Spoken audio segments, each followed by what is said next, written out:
Good afternoon to one and all present here. It is with immense pleasure that I welcome you all to this prestigious event. Before we commence this event, I call upon Ms. Chaitra and Ms. Deekshanya for the rendition of Tamil Thai Valthu. The audience are requested to rise. நீராரும் கடலுடுத்த நிழமடந்த கிழிலொழுகும் சீராரும் வதனமென திகழ் பரத கண்டமிதில் தெக்கனமும் அது சிறந்த திராவிடனல் திருநாடும் தக்க சிறு பிறை நுதலும் தரித்தனரும் திலகமுமே அத்திலக வாசனை போல் அனைத்துலகும் இன்பமுற எத்திசையும் புகழ் மணக்க இருந்த பெரும் தமிழனங்கே தமிழனங்கே உன் சீரிழமை திறவியந்து செயல் மறந்து வாழ்த்ததுமே வாழ்த்ததுமே வாழ்த்ததுமே. I now request Dr. M. Jayanti Ma'am, Vice Principal Self-Supporting, to deliver the welcome address for the day. Good afternoon, everyone. It is a great honor to begin this momentous occasion by extending a warm and heartfelt welcome to our distinguished guest, Chairman Thr Muralidharan, Dr. S. Umagauri, Principal and Secretary, Ethiraj College for Women, and other dignitaries of the dais. First and foremost, I deem it great privilege to welcome our distinguished guest, Professor Mukund Padmanabhan. Mr. Sabri was head of events at Chennai International Center. I would like to take this moment to introduce Professor Mukund Padmanabhan. Professor Padmanabhan's journey is one of intellectual curiosity and journalistic excellence. Having served as the editor of The Hindu and the Hindu Business Line, he has shaped public discourse with a sharp analysis and in-depth reporting. His writings on politics, legal affairs, and literature have not only informed but also inspired generations of readers. Beyond journalism, his deep-rooted passion for philosophy and education has led him to serve as a professor at Thr University, where he continues to mold young minds. His academic journey from Hindu College to Ateneo de Manila University speaks volumes about his commitment to knowledge and critical inquiry. His latest work, Thr Great Flap of 1942, further cements his role as a keen observer of history, bringing into light stories that remain relevant in today's world. Sir, we are truly honored to have with us today. Your presence is an inspiration to all of us who aspire to bridge the gap between knowledge and action. We look forward to hearing your insights and engaging in thought-provoking discussion with you. Next, I extend my heartfelt welcome to Thr Muralidharan, Chairman of Ethiraj College Trust, and Dr. S. Umagauri, Principal and Secretary, whose vision and support have always steered us towards excellence. Thank you, sir. Thank you, madam, for being with us today. My most affectionate welcome to all the students from various disciplines, from various departments who are gathered here today for the sermon. Thank you. It is my honor to call upon our esteemed Chairman, Thr Muralidharan Sir, to felicitate the Chief Guest, Professor Mukund Padmanabhan.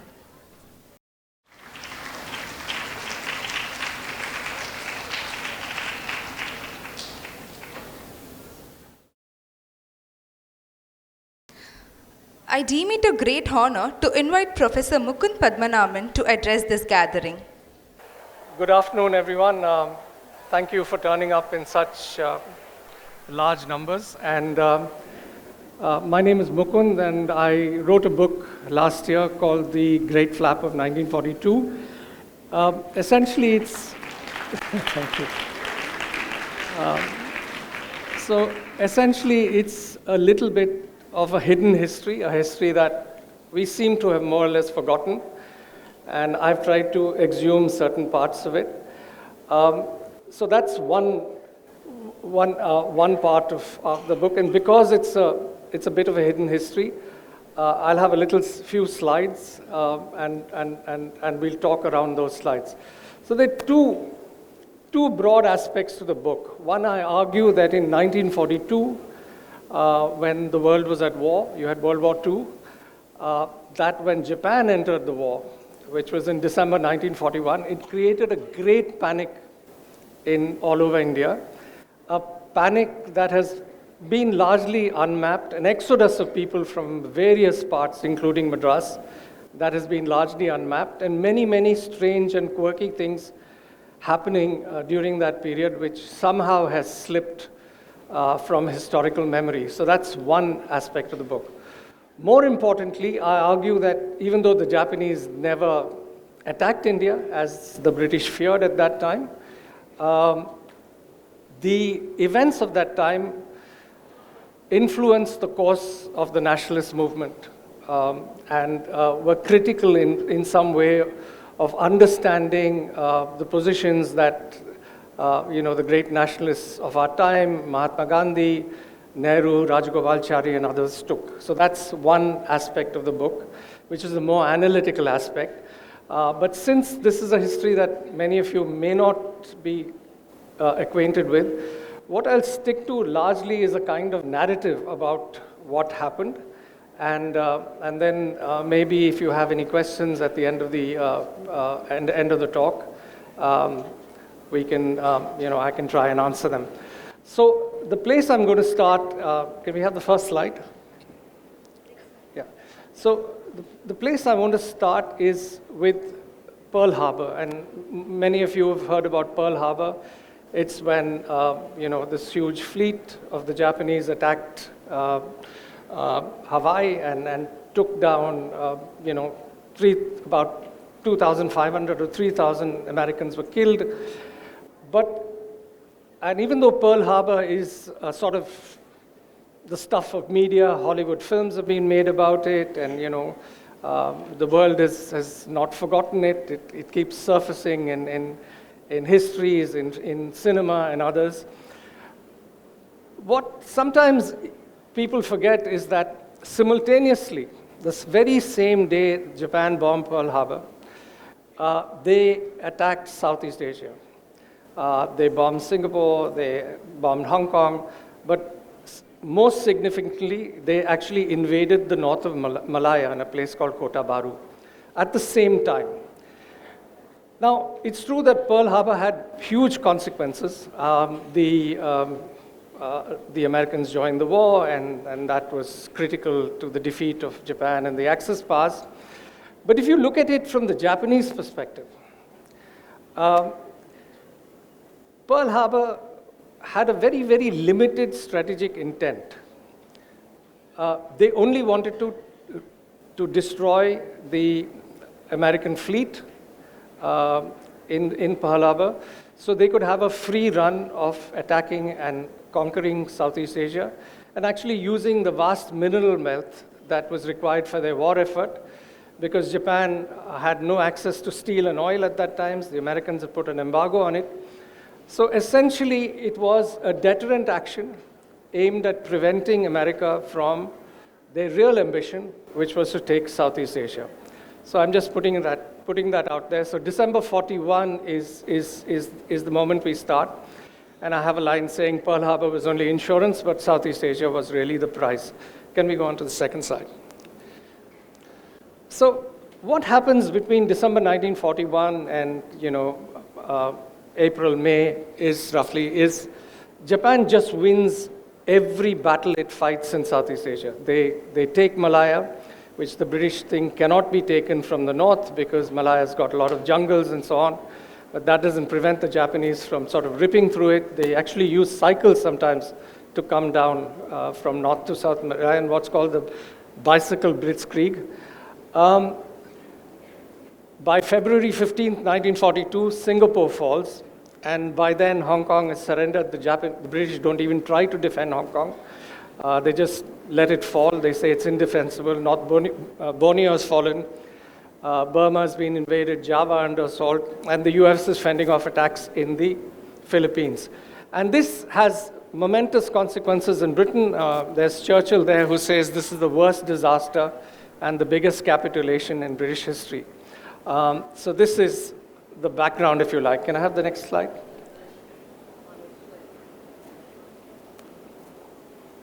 So this is, in a way, in the beginning of the book, in a way, what this triggers off in India is a huge panic. As you know, the war actually, the World War II started in September 1939. It's when Britain declared war on, Germany. But the attack on am I audible? Yeah. So the attack on Malaya sets off a panic in India. And it sets off a panic almost immediately. December 7th, they attack Malaya. Between December 13th to December 30th, and Calcutta is the first city to get gripped by the panic, about 17% of Calcutta's population flees Calcutta in 17 days. So this is, almost immediate, the panic. And this keeps happening all over India, and it worsens with every successive Japanese-British victory against the British. And the British don't win anything. They just lose every single battle. And then the question is being asked in India. We have a central legislative assembly, and there's also obviously a political climate as well. Political people are asking if Britain can abandon Malaya and Singapore, would they really bother about defending us? And that sort of stokes certain nationalist sentiments against the British, saying, you're not seriously here. You've just, taken flight from Malaya and Singapore. What guarantee do you have of defending us? And at that time, Japan looks invincible, that they look as if they cannot be stopped at all. So at that period. And at that time, there's also speculation about where Japan will turn after Singapore. And one theory is that they will turn to India, which a lot of Indian newspapers at the time are speculating about. Another theory is that they would turn to Australia. So this kind of debate plays out in the press, and that is creating more fear in India. And at that time, and even before, there are sort of massive security measures are implemented. And the British implement what they call air raid precautions, which are essentially what you do when you have an air raid. These are passive defensive measures. So they dig slit trenches, miles and miles of slit trenches, 114 miles of slit trenches are dug in Calcutta and its environs. In Madras, slit trenches are dug, again, many, many miles, not 118, but considerable amount of Madras is dug so that if Japanese planes come, people are supposed to get in. And these slit trenches, blackout measures, everything that the British implement as passive defense measures only serves to stoke or further the panic in India. There's also active defense. Lots of troops come in from, the British, more British troops come in. The American troops are also sent in in 42. At 42, there's a lot of increase in the numbers of the Indian Army go up very, very radically at that time. And all this just serves to intensify the panic and increases the massive numbers of people fleeing from places from all over the country. Can I have the next slide, please? So what happens is all over India, from cities, towns, and villages in the so-called threatened areas, people move to safer places inland. Many go to their ancestral homes and villages. In Calcutta, as I've said, 17% of the population flees in 17 days, and much more people leave after that, because Calcutta, the exodus is more or less constant. We know for a fact that at least 75% of Madras fled. And there's some estimates, including one by the editor of Swadeshi Mitran and one by an undersecretary who served in the government at that time, that it could be as high as almost 90%. I don't know if any of you have parents or grandparents here. Grandparents maybe, not parents, grandparents or great-grandparents. And I'm quite sure that at least some of your great-grandparents or great-grandparents must have fled. Both my grandparents fled. My mother's family had a house on Brodie's Road in R.K. Puram, and they they sort of left and came back only a year afterwards to find the house completely demolished and nothing remaining. My paternal grandfather, their family fled to Vellore, where they hired a house. And so Madras is full of stories like this. I mean, every time I talk about the book, they say, hey, I have a story of evacuation too, where we went. So the thing is that there is some awareness in Madras that there was a problem in 1942. But what I think has not been mapped fully is the extent of people fleeing. So in Bombay, at one period in April, there's an estimate that 25% of Bombay fled. People fled from all over the coast, the southern, the eastern coastline, Orissa inward, Tamil Nadu, what is now Tamil Nadu inward. People fled Kochi. There's panic even in Sindh. There's an exodus reported from Delhi, from Ahmedabad, and Bombay on the western seaboard, of course, and small towns like Jamshedpur, and Jamshedpur is where the Tata Iron and Steel is, and at that time, and maybe it still is, I don't know, it was the largest steel-making plant in Asia, and the British felt that maybe the Japanese would bomb Jamshedpur, and if the Japanese bombed Jamshedpur, they brought anti-aircraft gunners and everything else to protect the plant. And the workers in Jamshedpur and the whole town, I mean, sizable part of the town just fled.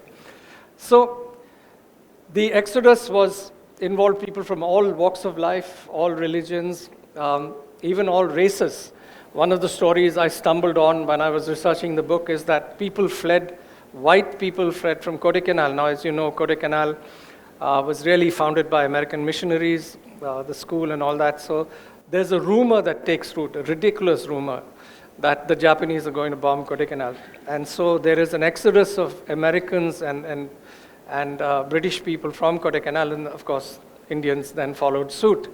And there is this road, which was built a little later, between Kodaikanal and Munnar, the last bits of it, which are still kind of not working. And it's a very pretty road. If any of you go there, you could try going down that.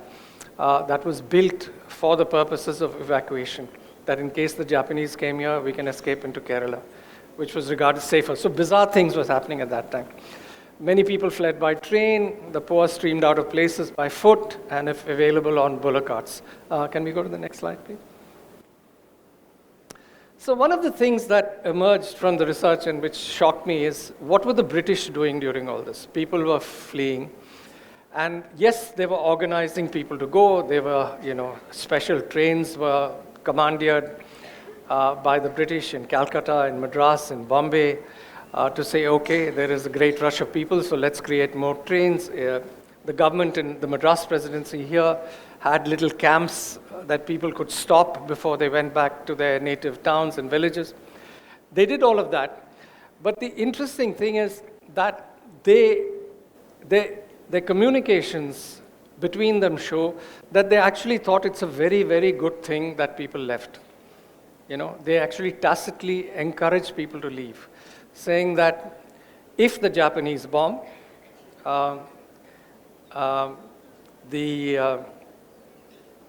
a town with a reduced population will be easier to manage from a military perspective. So as a result, they just let people go. And they said that what we really require in the city is essential people. That's people who manned essential services like fire, police, sanitation perhaps. And everyone else, and of course the army, and everyone else who they described, actually Linlithgow uses this time and again, useless mouths can leave. So everyone who is not one of these people is a useless mouth or an inessential or a non-essential, and he keeps saying that it's better they leave.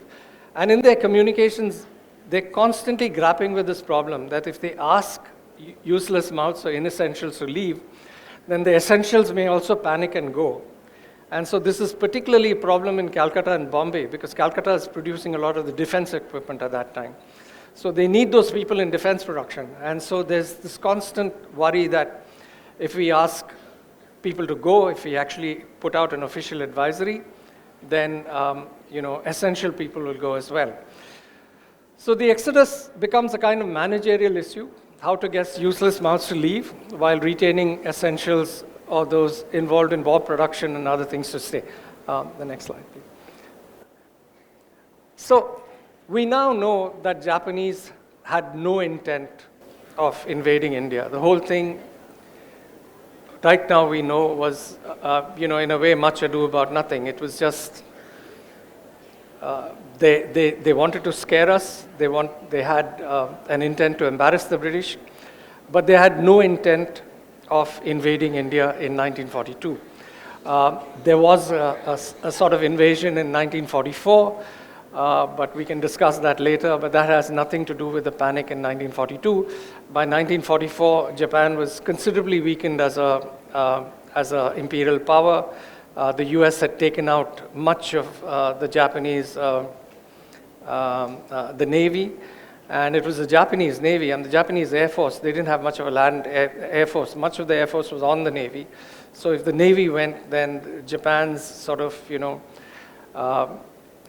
power and military muscle was sort of, really greatly diminished.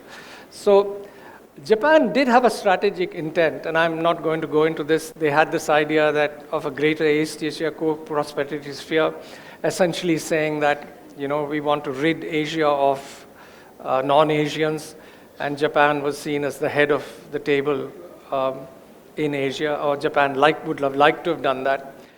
And in the long term, they had this plan to rid India of British influence. That's what they claimed they wanted to do. But in the shorter term, they wanted to be disruptive and demonstrate that Britain was too weak to defend India. So they were constantly, through propaganda, through radio at that time, they were urging Indians to sort of rebel against the British.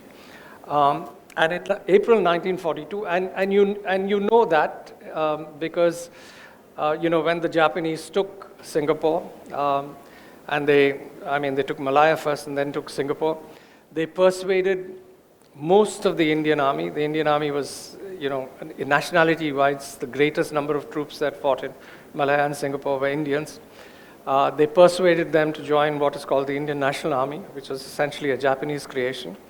And the Indian National Army was then, taken over by Subhash Chandra Bose, a name that we all know much later though.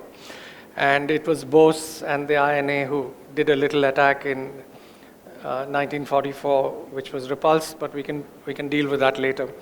But in April 1942, it attempted to come close to India and flex its military muscle. So just next slide. So, and this is again something that we've forgotten. So in April 1942, 2 fleets sail into the Indian Ocean. And one fleet is headed by this man called Nagumo, who's actually the Vice Admiral Nagumo, who's the hero of Pearl Harbor. He finishes Pearl Harbor and he's sort of fated as a hero in Japan because he's, one of the key people who's responsible for taking out so many vessels and aircraft carriers in Pearl Harbor. And Nagumo sails to Ceylon here, and sorry, this is mixed up. Nagumo's here and Ozawa's there. This needs to be changed. Bombs Ceylon and bombs Trincomalee, and they actually sink a great aging British aircraft carrier called the Hermes, and they sink another destroyer near Trincomalee. And then another smaller fleet, led by Ozawa, comes to what is now Orissa and starts attacking merchant ships, which are actually traveling from Calcutta to Colombo, Madras to Calcutta, and Colombo, maybe Colombo to Calcutta, and so on. And they, over 2 days, they sink at least 20 ships. The ships are obviously of no match for the Japanese because they have, the smaller fleet has 1 aircraft carrier and has a bunch of destroyers as cruisers. The larger fleet has about 6 aircraft carriers. It's a fairly sizable fleet that comes into Ceylon. So this triggers another wave of panic in India. And then the government of Madras particularly is affected around that time, and I'll just come to that. But what happens is after these two fleets do their things in April 1942, they just go back, they call back to the Pacific because they see an American threat, so they call back to the Pacific. So I just have the next slide. So I just want to talk about Madras since we're here. So what happens in Madras is particularly interesting, and Madras in some ways is at the heart of the flap. At that time there was the Madras presidency. What is now Andhra and Karnataka was very much a part of the Madras presidency, part of what is now Kerala as well. What happens in Madras is, in April 1942, the government gets false information that a huge Japanese fleet is going to sail and make landfall south of Madras, that they're going to come and they're going to land in Madras. And Governor Hope, the man in the photograph here, decides, he actually checks to see whether this information is correct, thinks it's correct. The military tells him it's correct. And then he decides to scatter his government over various towns all over the presidency. So, the High Court is split into two. One bit goes to Coimbatore and other bits goes to Anantapur. The Accountant General's office goes to Bangalore. The Forest Department goes to Coimbatore. There are departments that go to Salem and a whole lot of other places. So the government just vanishes on April 14th. And Madras virtually becomes a ghost town. By then, lots of strange things are happening in Madras. There's a dummy fort that is built in the marina. Coconut trees are cut, painted black, and put on, the beach, thinking that it'll scare Japanese planes and prevent them from bombing Madras. Ribbon building is painted gray. This happens in Calcutta as well. Victoria Memorial was painted gray during that time. And one of the interesting or the strange things that happened is that the government gives an order to shoot all the animals in Madras, dangerous animals in Madras Zoo, dead. And that's because they think that if Japanese planes come and bomb Madras Zoo, which at that time was near Central Station, not at Pandalur, dangerous animals like lions and tigers and maybe crocodiles and things would escape and start biting people. So on one day in April 14th, the Malabar Special Police is called. This is the day that Governor Hope disbands his government and scatters his government. So in a few minutes, the police go there and shoot all the animals dead. So this is one of the many bizarre things that happen. And so one of the points I try to make in the book is that, essentially that a lot of this happened over a non-event. The Japanese never invaded Madras at that time. So a lot of what happened, the exodus, the shooting of the animals, the panic, the slit trenches, the passive defense measures, other passive defense measures, were all in a way kind of pointless, almost absurd in retrospect. So I'll just go on to my last slide and maybe end there. So there is a more serious political side to the book, which I will not dwell on in great length. So from September 1939, Britain declares war. And on the very day that Britain declares war, the Viceroy of India, who's a man called Linlithgow, says India is at war, too, against Hitler and the Axis powers. So this doesn't sit well with a lot of nationalists. They say, hey, you've not really consulted us. And so this triggers a whole lot of developments in India. The Congress resigns from the governments that they were heading, including the one here in the Madras presidency. And the war itself sort of divides people.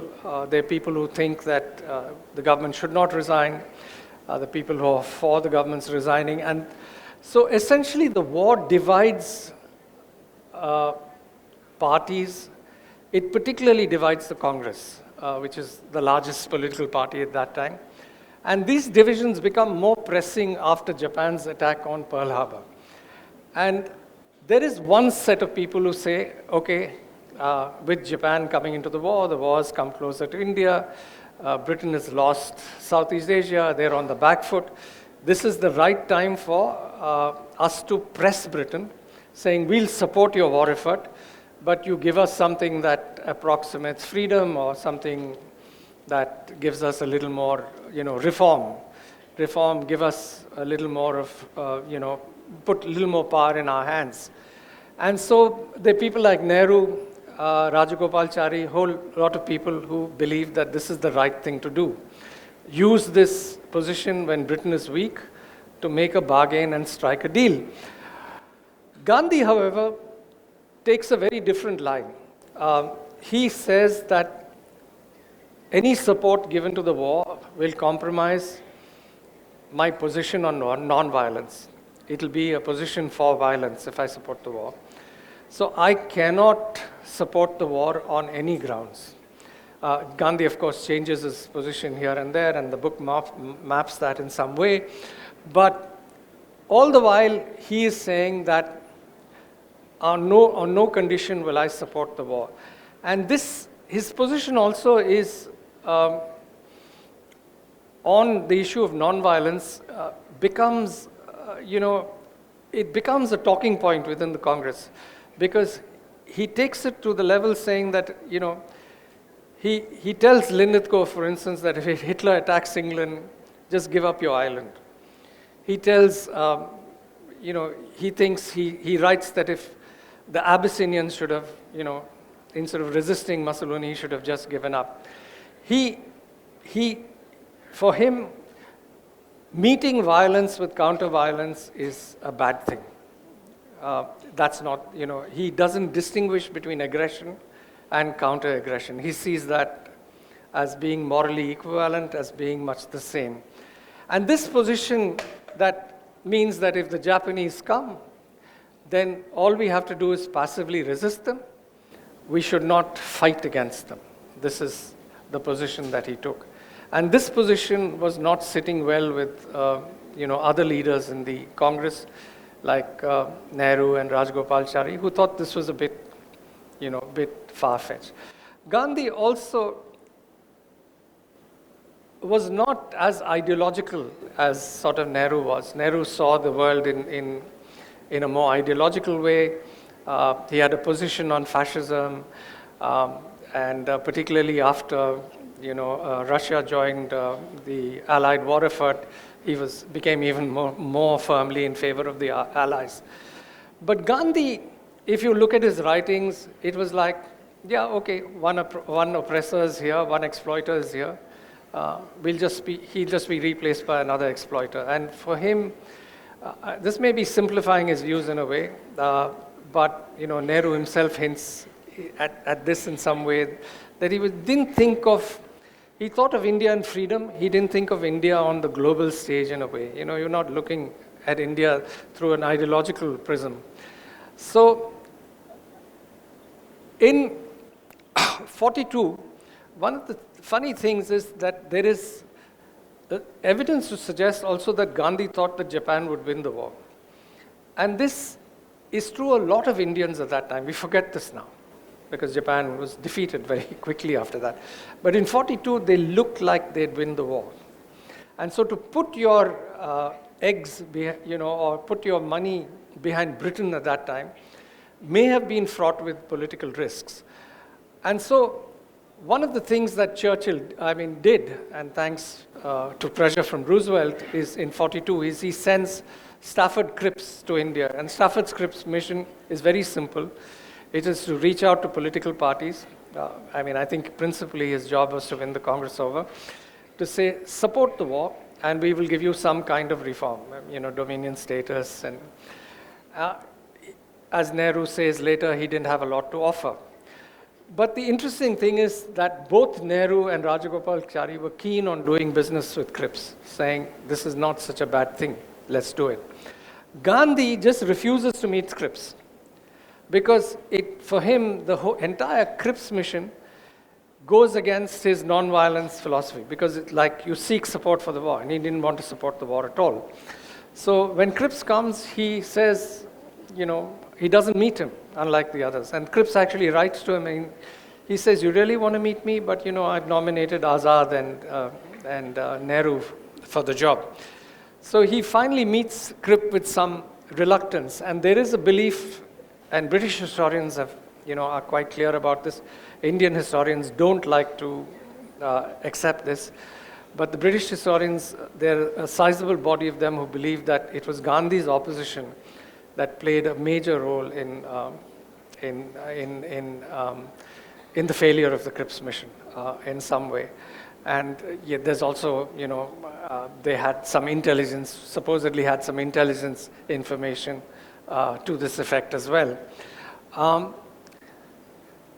So there is the failure of Cripps, which I think, and you need to, sometimes if you look at conventional histories of the Cripps mission and its failure, you read about it, it's analyzed in terms of, what he offered and what we, wanted. It was like the cut and thrust of offer and counter offer, what settled Cripps. But the interesting thing is that Cripps came at a time when the Japanese had made huge headway in Southeast Asia. They'd taken Singapore. Cripps was here when the Japanese bombed Visakhapatnam and Kakinada.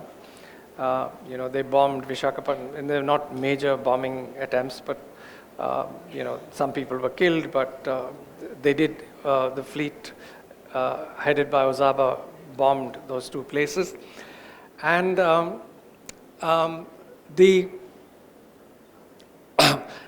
he was here when, those merchant ships were taken out, when Colombo was bombed. So he was here at a time when, Japan seemed like the better bet to a lot of Indians and maybe even to Gandhi for some time. So I think the Cripps mission should be examined against the light of the war, and it's not. It's just seen, there's some analysis which suggests that it broke down on whether India should have a defense minister or not. But if you actually read the files at that time, I think Indians don't analyze it in terms of the context, the timing of the Cripps mission and when he came.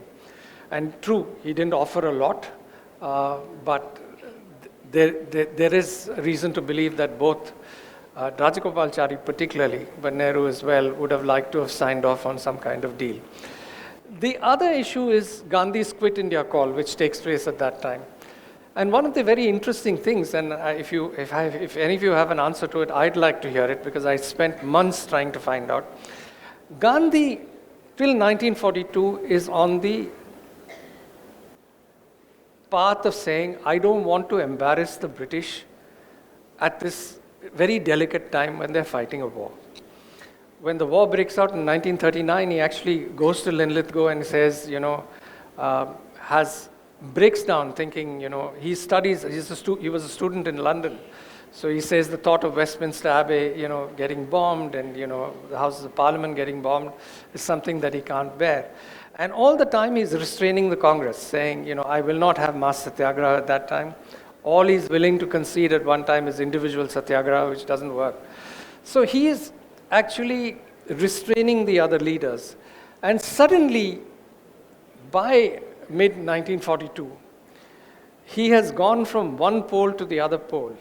It's like Nehru and the others are getting worried, saying, here is suddenly a Gandhi who is getting more forthright, more bold, saying basically, the Quit India call is formally issued in August 1942, but by about July, he is getting a little more, I don't know if militant is the right word, but a little stronger. And Nehru records this in Discovery of India, that Gandhi is speaking with a much more forthright, Azad too. And so one of the puzzling questions which I have not found an answer to is why someone, I don't know if right and left are the right words to use, but why someone who was on the right of the Congress has suddenly moved to the left. And, people like Nehru and the others seem to the right of him. And I thought it was a legitimate historical question, and people would have tried to answer it and tried to address it. And the only kind of hints I could find are in a couple of places, including Gandhi's, including Nehru's discovery of India, where he suggests that Gandhi was getting old, and I think he felt he had to do something. And so it was, maybe intimations of his own mortality that led him to move this way. So again, the Quit India call as well, I think is worth analyzing in the context of the war. Here was a man who actually wrote 2 pieces saying why I'm not pro-Japanese, because Gandhi was accused of being pro-Japanese by people, and he was sensitive enough to argue why he's not pro-Japanese. I mean, the famous biographer of Nehru, Sarvapalli Gopal, who's lived on Cathedral Road here, he actually, in his biography of Nehru, actually has this line saying, Gandhiji adopted a pro-Japanese position, which is a fairly stark thing to say. And Gandhi writes 2 pieces saying why I'm not pro-Japanese. So this debate is playing out. So the other question is, do we see the Quit India call also in terms of an ascendant Japan, and Gandhi's hardening of his position also in terms of an ascendant Japan? Of course, Japanese ascendancy doesn't last very long. There are 2 major battles that take place. There's the Battle of the Coral Sea and the Battle of Midway. After the Battle of Midway, the Japanese fleet is more or less decimated. And I know that they occupy Southeast Asia, and I know that they attacked India in 1944. But I don't think that was an attempt to conquer India. I don't think they had any capacity to do it. Some people argue, some military historians argue that they attacked India in 1944 only because General Slim in India was already preparing to push them back. And so this was actually to take some strategic posts in India to sort of deter or to ward off an assault by the British. So, so the last, is that one more slide?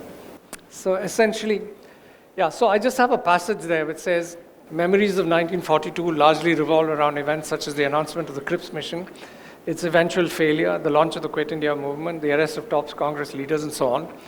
These are regarded by nationalists as an integral part of the chronicle of India's struggle for freedom. In British eyes, they were events in a comforting story about the peaceful transfer of power. In contrast, the Great Flap of 1942 is bereft of an ending, wanting of a historical climax. The Japanese didn't show up after all. The tizzy over the invasion was much ado about nothing. Maybe it was. But there are no reasons why histories like fictions cannot be stories without ends. Open-endedness may have relegated the story to being largely ignored, but it is this very character that lends it a fascinatingly fictional feel. And I think that's why I wrote it, because it's this bizarre story.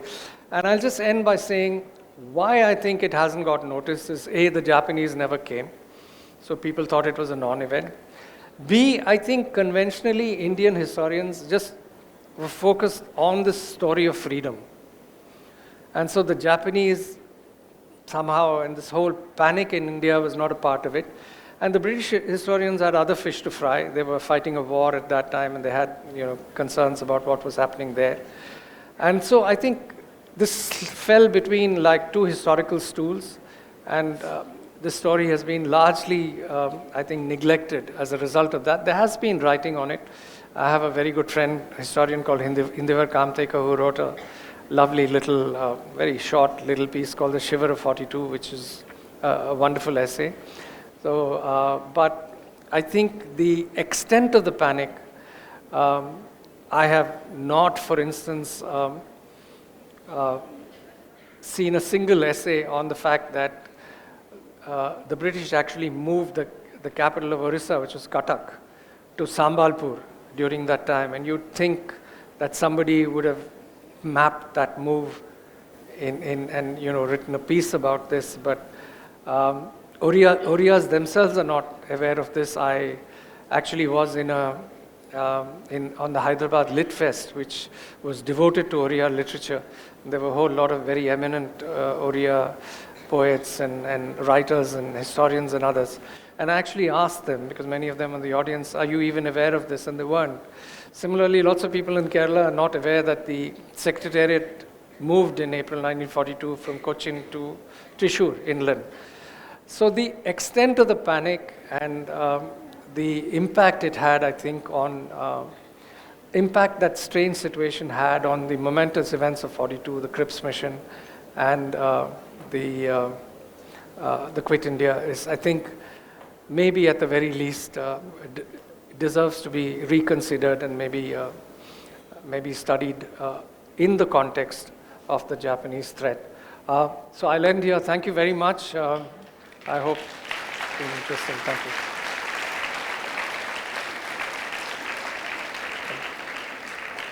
And if any of you have any questions, I'll take it. Otherwise, you said there was a panic and those reactions. Hypothetically, if that panic didn't happen, there wouldn't have been many displacements. Sorry, can you say? Many displacements. If the panic didn't happen. Panic? Yeah. The exodus, movement from the coastland to interiors. Do you think there would have been something very drastically different in India itself if those things didn't happen? The panic happens, it's a cyclical phenomenon. War, as we know, is a breeding ground for rumors. So there are also strange rumors that are making the waves in India, and the British actually are very worried about the rumors.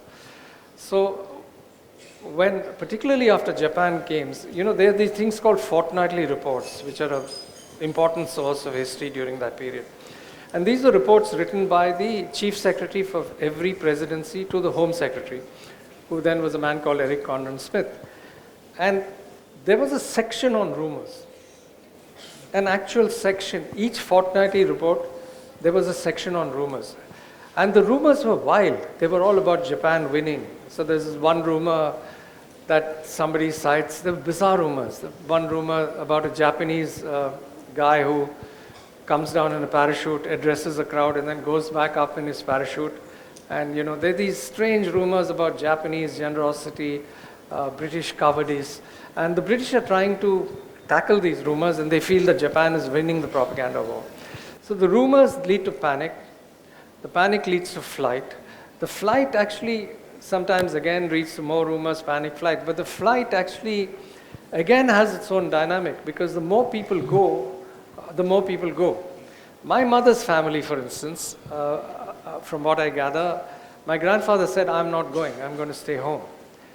And one fine day, the milkman stopped coming.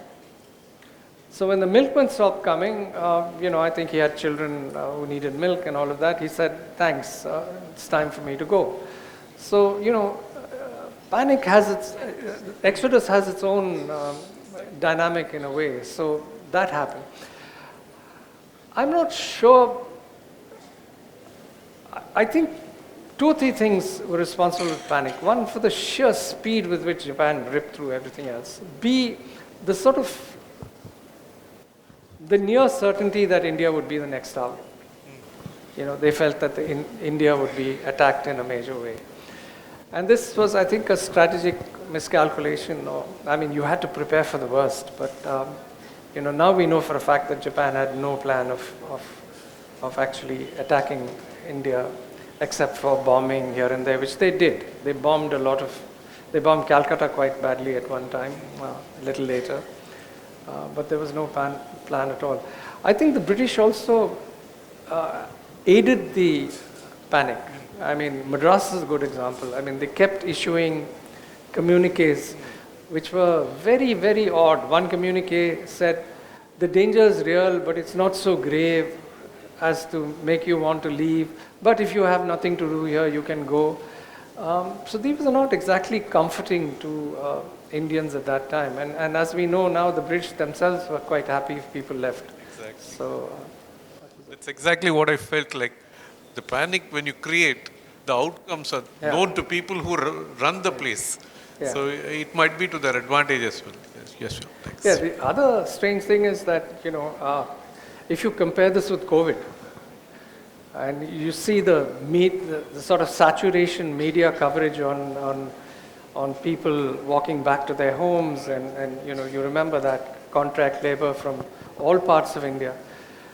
If you look at the way the media covered it, this exodus, there's hardly anything. I mean, I went through my old newspaper.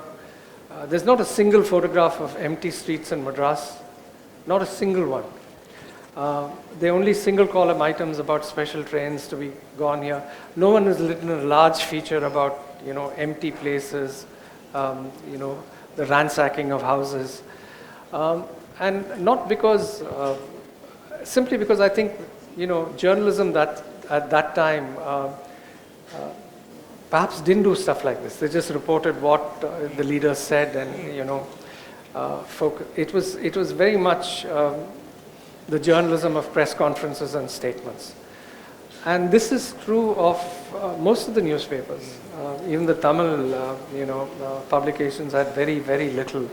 A couple of writers like Pudumai Pittan and A.K. Chettiar have written a little bit about it. But beyond that, not much has been done. Thank you.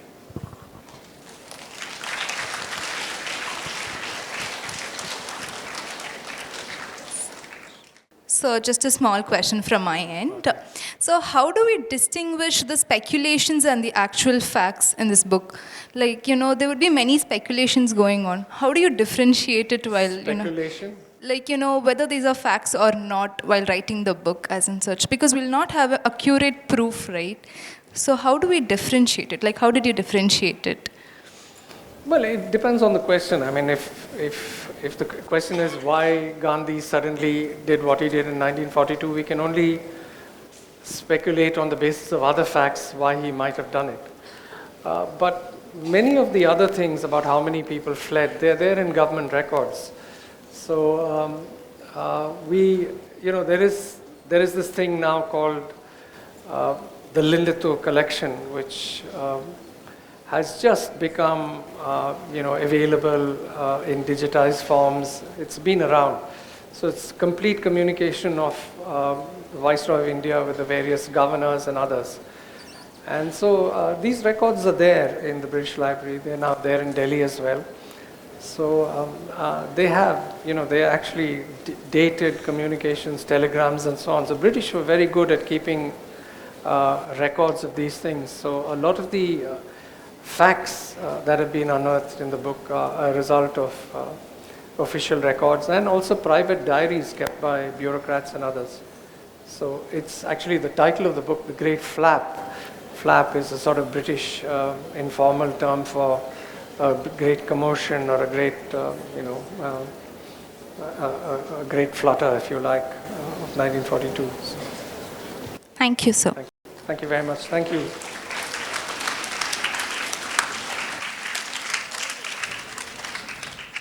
Thank you for this enlightening session, sir. I now request Ms. Haripriya Balaji to propose the vote of thanks.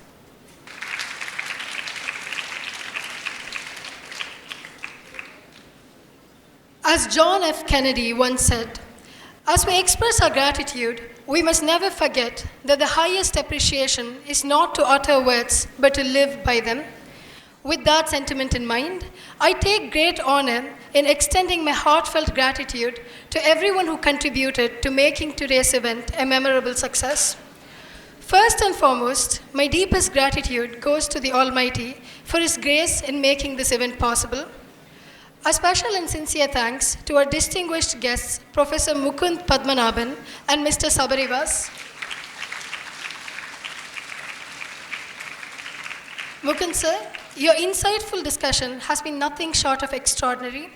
It has truly been a privilege to hear from you today. I also extend my sincere appreciation to our founder, Thr Ethiraj, whose vision continues to inspire and guide this institution.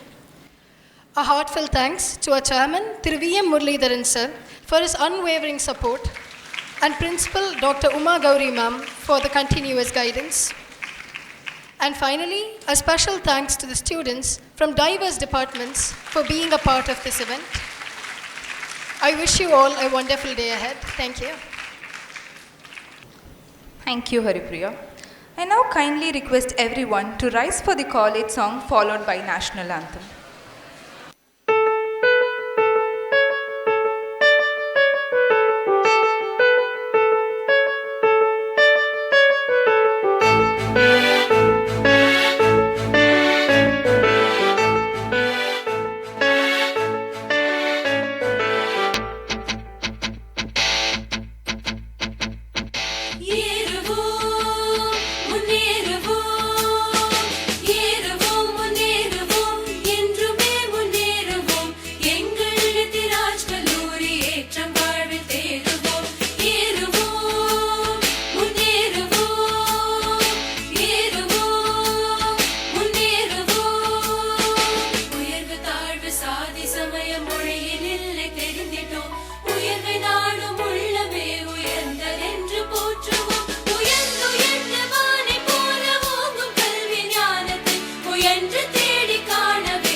Sindh Gujarat Maratha Dravid Utkal वंगा विंध्य हिमाचल यमुना गंगा उज्जल जलधि तरंगा तव शुभ नामे जागे तव शुभ आशीष मांगे गाहे तव जय गाथा जनगण मंगलदायक जय हे भारत भाग्य विधाता जय हे जय हे जय हे जय जय जय जय हे।